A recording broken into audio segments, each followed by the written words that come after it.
77वां सर्ग। भरत का पिताक श्राद्ध में ब्राह्मणों को बहुत धन रत्न आदि का दान देना। 13वें दिन अस्थि संचय का शेष कार्य पूर्ण करने के लिए पिता की चिता भूमि पर जाकर भरत और शत्रुघ्न का विलाप करना और वशिष्ठ तथा सुमंत्र का उन्हें समझाना। तदनंतर दशा व्यतीत हो जाने पर राजकुमार भरत ने 11वें दिन आत्मशुद्धि के लिए स्नान और एकादशा श्राद्ध का अनुष्ठान किया। फिर 12वां दिन आने पर उन्होंने अन्य श्राद्ध कर्म, मासिक और सपिंडीकरण श्राद्ध किए। 1. उसमें भरत ने ब्राह्मणों को धन, रत्न, प्रचुर अन्न, बहुमूल्य वस्त्र, नाना प्रकार के रत्न, बहुत से बकरे, चांदी और बहुतेरी गौएं दान की। 2. राजपुत्र भरत ने राजा के पालौकिक हित के लिए बहुत से दास, दासियां, सवारियां तथा बड़े बड़े घर भी ब्राह्मणों को दिए। 3. तदनंतर 13वें दिन प्रातः काल महाबाहु भरत शोक से मूर्छित होकर विलाप करने लगे। 4.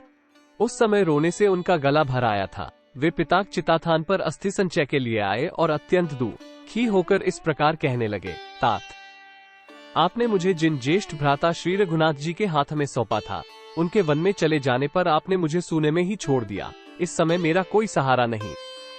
5-6 तात, नरेश्वर, जिन अनाथ हुई देवी के एकमात्र आधार पुत्र को आपने वन में भेज दिया, उन माता कौशल्या को छोड़कर आप कहाँ चले गए? 7. पिता की चिता का वह स्थानमंडल भस्म से भरा हुआ था। अत्यंत दाह के कारण कुछ लाल दिखाई देता था। वहाँ पिता की जली हुई हड्डियाँ बिखरी हुई थीं। पिताक शरीर के निर्वाण का वह स्थान देखकर भरत अत्यंत विलाप करते हुए शोक में डूब गए। 8. उस स्थान को देखते ही वे दीन भाव से रोकर पृथ्वी पर गिर पड़े।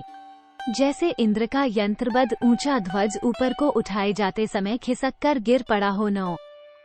तब उनके सारे मंत्री उन पवित्र व्रत वाले भरत के पास आ पहुँचे। जैसे पुण्यों का अंत होने पर स्वर्ग से गिरे हुए राजा ययाति के पास अष्टक आदि राजर्षि आ गए थे। 10. भरत को शोक में डूबा हुआ देख शत्रुघ्न भी अपने पिता महाराज दशरथ का बारंबार स्मरण करते हुए अचेत होकर पृथ्वी पर गिर पड़े।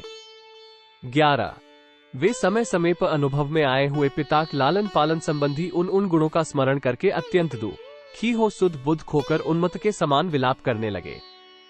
12. हाय, मंत्रा से जिसका प्राकट्य हुआ है, क्या की रूपी ग्राह से जो व्याप्त है तथा जो किसी प्रकार भी मिटाया नहीं जा सकता, उस वरदानमय शोक रूपी उग्र समुद्र ने हम सब लोगों को अपने भीतर निमग्न कर दिया है। 13. तात, आपने जिनका सदा लाड प्यार किया है तथा जो सुकुमार और बालक हैं, उन रोते बिलखते हुए भरत को छोड़कर आप कहाँ चले गए? 14. भोजन, पान, वस्त्र और आभूषण, इन सबको अधिक संख्या में एकत्र करके आप हम सब लोगों से अपनी रुचि की वस्तुएं ग्रहण करने को कहते थे। अब कौन हमारे लिए ऐसी व्यवस्था करेगा? 15.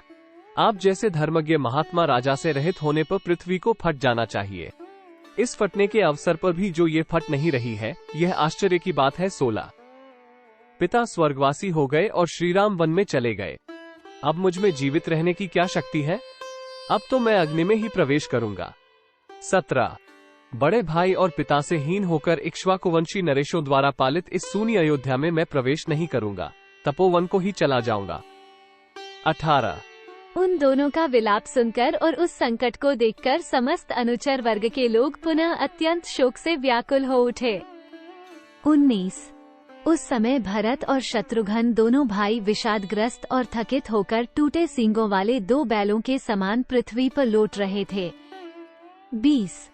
तदनंतर दैवी प्रकृति से युक्त और सर्वज्ञ वशिष्ठ जी, जो इन श्रीराम आदि के पिताक पुरोहित थे, भरत को उठाकर उनसे इस प्रकार बोले।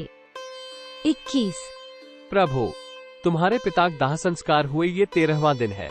अब अस्थि संचय का जो शेष कार्य है, उसके करने में तुम यहाँ विलंब क्यों लगा रहे हो? 22. भूख, प्यास, शोक, मोह तथा जरा मृत्यु, ये 3 द्वंद्व सभी प्राणियों में समान रूप से उपलब्ध होते हैं। इन्हें रोकना सर्वथा असंभव है।